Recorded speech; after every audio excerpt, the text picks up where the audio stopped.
Is it the Gilbert Goons 2.0 when residents of an affluent Gilbert community saw a group of local teenager boys burn down a barn with a powerful explosive firework? It should have surprised them, says AZ Central, but it didn't, because they say that they've been under siege for months.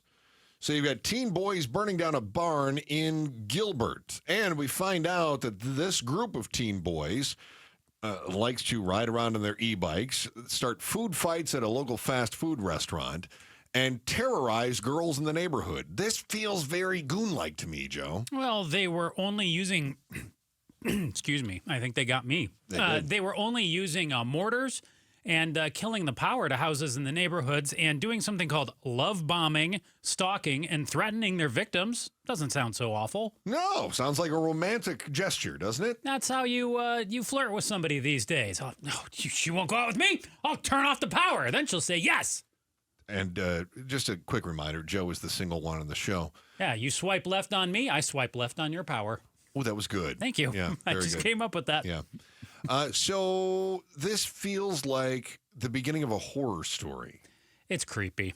So you've got a bunch of young kids love bombing teenage girls. The girls didn't reciprocate the affection. Mm-hmm. And so then the boys and I guess their friends decided to terrorize the families, throwing fireworks into the yard, into the pool while people were in the pool, cutting the power to the homes. Shooting pellet guns at cars, people, food fights in the McDonald's in the neighborhood. Circling them in their bicycles and creating what they said felt like the sharks were coming in scenario. E-bikes, Chris. E-bicycles. Not bicycles. All right. Now it's cooler because it has E in front of it. Yeah. It's like a $4,000 bike for a cool rich kid. And the crazy thing about this is it comes from an affluent area of Gilbert. Not West Wing this time, which is where the Gilbert Goons got in some trouble. No, this is Morris Ranch. Morrison Ranch. Morrison yes. Ranch. Yeah. We looked this up. Pablo would appreciate that I use my white man magic website.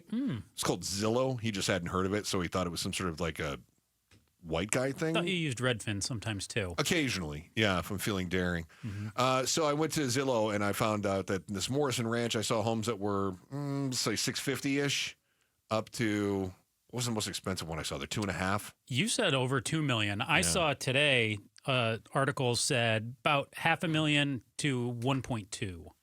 I'd say most of them were in that neighborhood, yeah. But big enough that they've got barns. And we say they've got barns because one incident escalated so quickly. There were a group of girls that were hanging out in the family, they're going to call it a barn. Is it like an RV garage? It's kind of the big garages, yeah. Mm-hmm. And they're going to call it a barn. They had 3 cars in there and some workout gear, so it was a big area. And so the girls had a lofted area in there where I guess they hung out. So high school girls are in there. They're hanging out. The boys are not getting the attention that they want from the girls. They got told no. Then they left, and they came back, and they threw this firework inside the garage, which was described as a mortar. And Pablo, do you know of any other mortar-type fireworks? Why would you ask Pablo about a mortar? Because I'm positive that your goody two-shoes tail never had any fun with fireworks when you were younger. But to me, they said it was like, this is almost like dynamite. I thought it's got to be like an M80, right? Pablo, what do you know about ammunition? Like an M80? That's what I'm thinking. It's either that or when they say a mortar, it could be one of those tube-fired fireworks because that would be a mortar-type deal.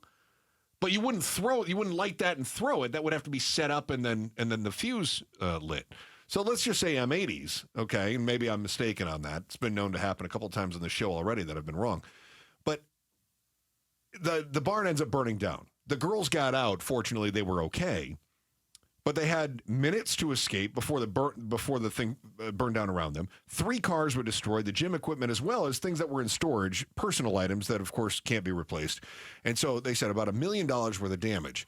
And I thought, okay, even if this is mischievous, boys being boys, as I've heard dismissed before, they throw the stuff in there, and even if they didn't intend to burn the structure down, what did you think was going to happen when you threw dynamite at a car? Probably wasn't going to end well. I mean, they knew they were going to do damage, right? And where are the police? Well, that's the point that I really wanted to talk about here, Chris. The police have been all over it.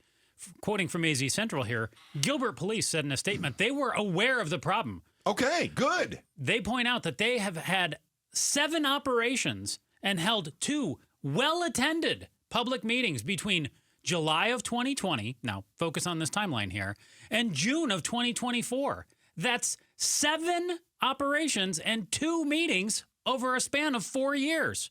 They're focused on finding solutions to various issues related to juvenile activity. And in 2023, the cops say they saw a steep decline in these calls, but concern about the boys' behavior returned, which culminated in the July 3rd barn fire. So you knew the behavior was returning. Well, they focused so much on it with their 7 operations over 4 years. The behavior, obviously they're all over it. The behavior is returning. So at that point, isn't that when you would start cracking down? When the behavior begins to ramp up again? And yet the people in the neighborhood say we'd call the police and nothing would be done. We'd say we want to press charges, and the police would fill out a report saying they said they didn't want to press charges. How devious is that? I mean, I got to tell you, Gilbert police are doing everything they can to look like they are not doing anything they can. That's it. That's what they're doing. They're working so hard to make it look like they're doing something. Thanks for watching The Chris and Joe Show. Click to see more from Chris and Joe, and tap the button in the middle to subscribe to KTAR News.